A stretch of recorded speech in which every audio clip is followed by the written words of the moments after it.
Bismillahirrahmanirrahim. Assalamualaikum warahmatullahi wabarakatuh. Apa khabar murid-murid Ustazah hari ini? Ustazah doakan semua murid-murid Ustazah berada dalam keadaan yang sihat dan dapat mengikuti sesi PDPR di rumah masing-masing dalam keadaan yang selesa. Baiklah, hari ini kita akan mula belajar bagi pendidikan akhlak darjah 3. Hari ini kita akan mula bagi pelajaran yang keempat, iaitu di bawah tajuk sikap bertanggungjawab. Ustazah akan fokuskan pada subtopik 4.1 iaitu pengertian tanggungjawab. Murid-murid boleh merujuk kitab masing-masing di halaman yang ke-41. Baiklah, kalau semua sudah bersedia, mari kita mula. Tentu murid-murid Ustazah semua sudah biasa mendengar perkataan tanggungjawab sebelum ini. Apakah sebenarnya pengertian tanggungjawab? Tanggungjawab artinya ialah tugas dan kewajipan yang perlu dipikul atau dilakukan oleh seseorang. Amanah juga merupakan satu tanggungjawab yang mesti ditunaikan. Orang yang diberi tanggungjawab wajib menjalankan tugasnya. Sebagai contoh, sekarang Ustazah sedang memberi kamu amanah dan tanggungjawab untuk belajar di rumah. Maka kamu wajib menunaikan amanah dan tanggungjawab tersebut. Sekiranya kamu tidak melakukannya, maka kamu dianggap sebagai orang yang tidak bertanggung jawab dan tidak amanah. Tapi insya-Allah Ustazah yakin semua murid-murid Ustazah adalah murid-murid yang amanah dan melaksanakan tanggungjawab belajar di rumah dengan baik. Allah Subhanahu wa taala telah berfirman di dalam Al-Quran daripada surah An-Nisa yang berbunyi, A'udzu billahi minasyaitonir rajim.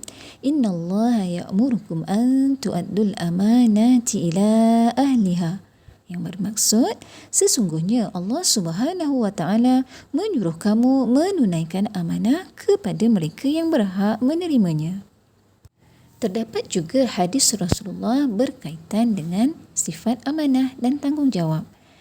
Antaranya ialah yang berbunyi, An Abi Umar radhiyallahu anhuma anin Nabi sallallahu alaihi wasallam annahu qala ala kullukum ra'in wa kullukum mas'ulun an ra'iyatihi muttafaqun alaih.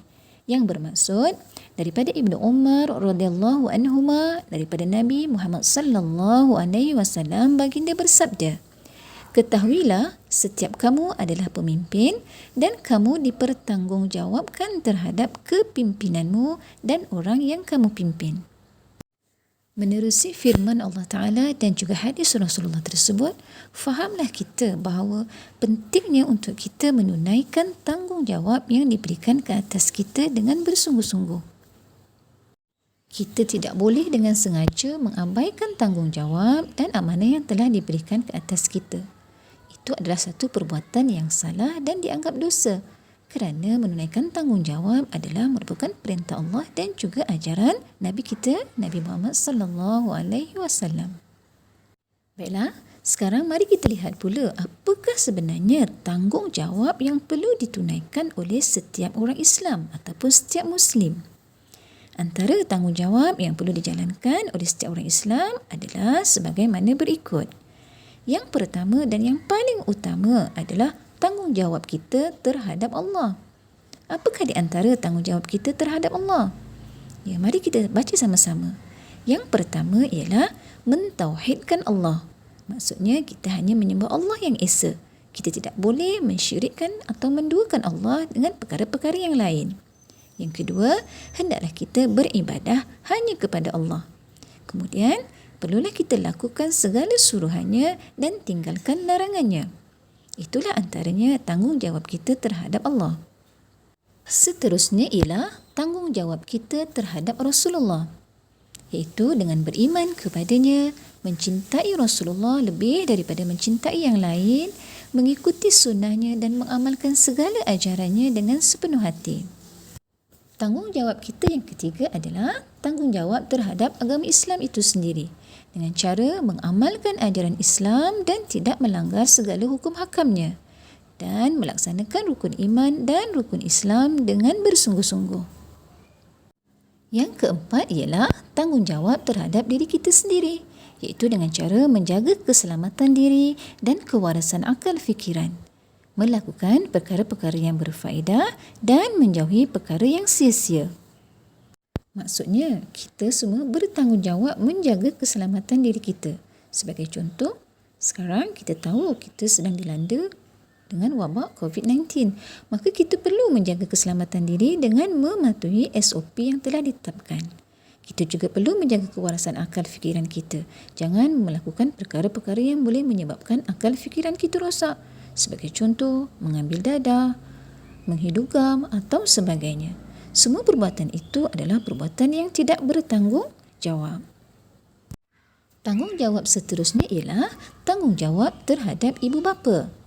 Ini adalah merupakan satu perkara yang sangat dituntut dalam Islam, iaitu dengan mematuhi dan mentaati segala perintah dan nasihat ibu bapa serta berbakti kepada keduanya, sama ada yang masih hidup ataupun yang telah meninggal dunia. Bagaimana caranya hendak berbakti kepada kedua ibu bapa kita yang telah meninggal dunia? Caranya ialah dengan sentiasa mendoakan kesejahteraan mereka di alam barzakh dan melakukan amal kebaikan yang mana pahalanya akan terus mengalir kepada mereka insya-Allah.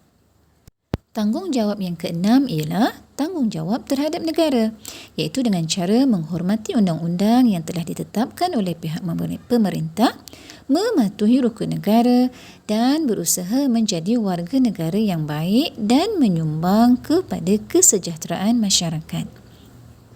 Baiklah murid-murid, sekian dahulu pelajaran kita hari ini.